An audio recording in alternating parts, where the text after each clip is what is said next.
It's supper time, and I thought I'd bring you along with me today on making this meal of super Southwestern beefbake.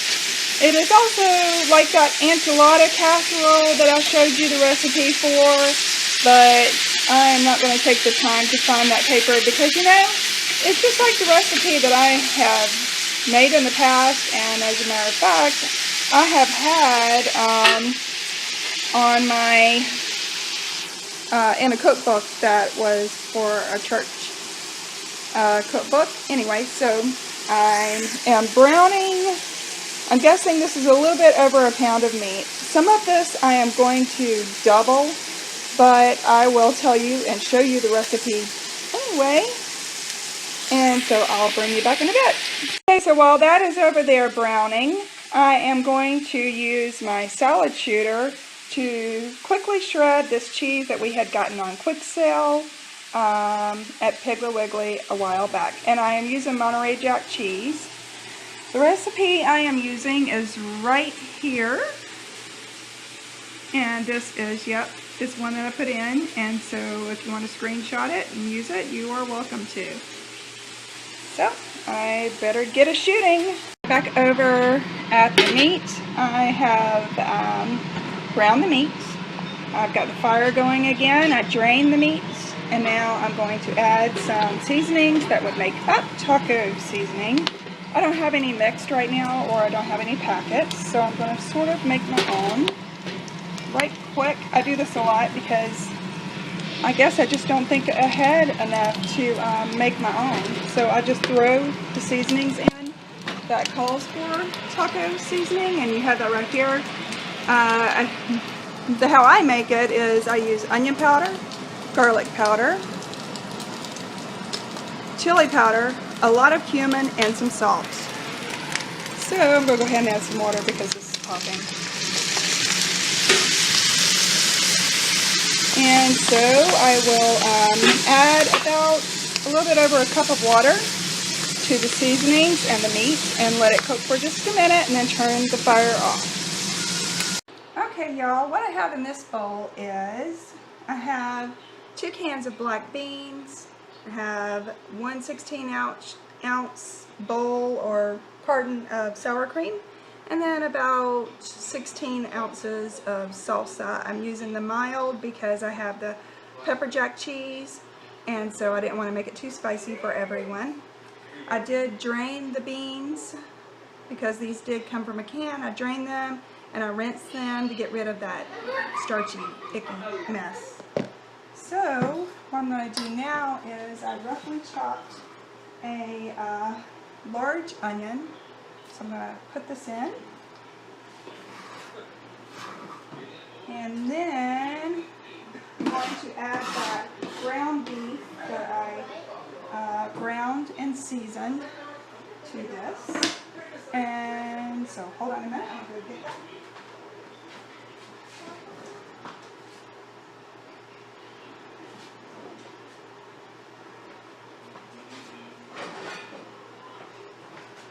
So here we are with this. Go ahead and add that in. Try to get all of the bits in. Not waste any. I need it smooth.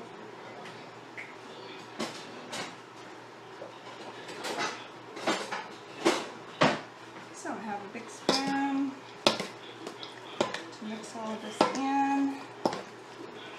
And once I get all of this stirred up, I'll bring you back. Oh, and also I want to show you this.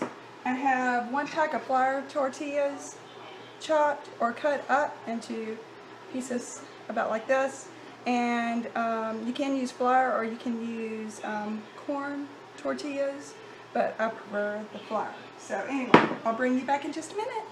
One more thing. I have here some leftover corn that we have had either yesterday or the day before. This recipe calls for a can of corn. I don't have any besides this leftover corn, and I am doubling this, so technically I should be using 2 cans of corn, but you know what? When you're doing a recipe, make it your own. So that's what I'm doing. I'm adding what I have here, which is probably 3/4 to 1 can of corn. I make 2 casserole dishes of this, and I'm using some non-stick spray. I sprayed both of them. So you just basically layer on this mixture to the bottom. That would be your beef and bean mixture onto both dishes. Okay. In the recipe it says just to top it with cheese, but I like to incorporate it in the middle as well. But I am now throwing on some tortillas.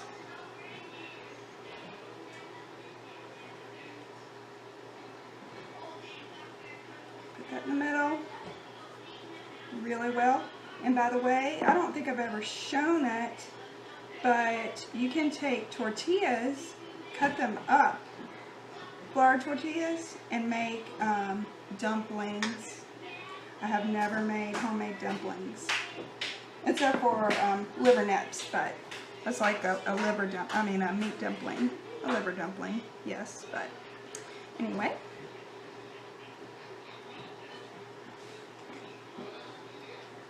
So you're going to put all of this in the middle.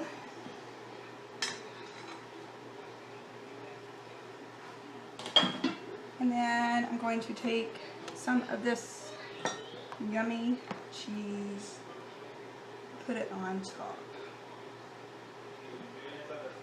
And I accidentally used a ribbon cut slicer at the beginning, so some of that's on the bottom. No big deal.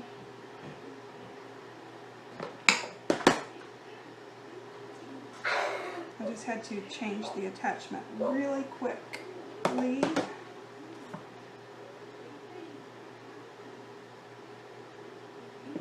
I'm going to use all of this because the recipe actually calls for 1 cup, or 8 ounces. It goes by weight, 8 ounces, and this was a 16-ounce block of cheese. Minus 1 bite.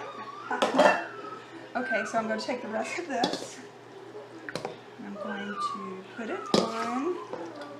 And you can put a top layer of the cheese. I could have saved some, reserved some. I probably should have, to put on top.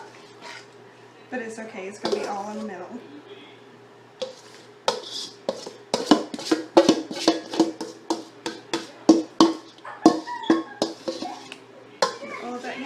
On top. Smear it on.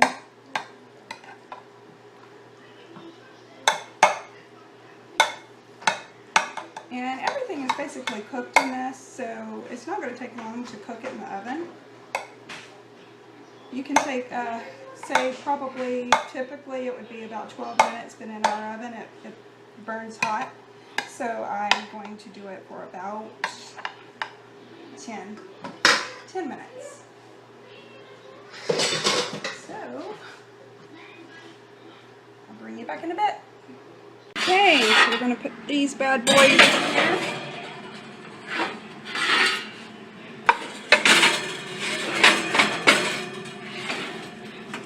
At 425 for 10 minutes. Okay, so the casseroles are done, and I just pulled them out of the oven. And over here, I have made a cucumber salad. It has some cucumbers, black olives, and tomatoes in it. I had the idea of, I had a little bit of dressing left, ranch dressing. It came to about right here or so. And I took the juice from the black olives because I didn't want to waste it, and I poured it into the bottle and shook it up. But before I pour that on, I want to put on some celery seed. I thought the celery seed would be really good with this because, well, I like celery seed. And I was thinking of Italian dressing with this because that's typical, but really, I wanted to do, ooh, splash splash. I wanted to do something different than that, being that this is a Mexican dish, or should I say Southwestern dish. not Mexican, but Southwestern. So I have that all mixed together and ready to go to serve. So it was a little something fresh to go with something baked and yummy. So anyway, I hope you enjoy. Bye!